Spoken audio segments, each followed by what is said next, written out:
శివానందలహరి. ఓం నమః శివాయ.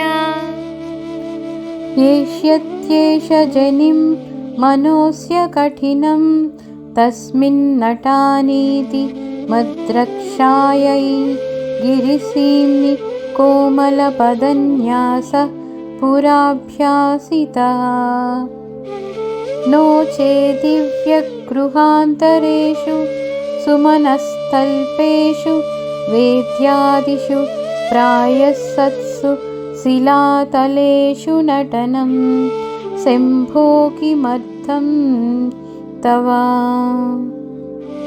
ఈశ్వర, కఠినమైన మనసుతో వీడు జన్మిస్తాడు, వీని కఠినమైన మనసుపై సంచరించవలసి ఉంటుంది అనే ఉద్దేశంతో నీవు కఠినమైన పర్వతములపై నడవడం ముందుగానే అభ్యాసం చేశావు.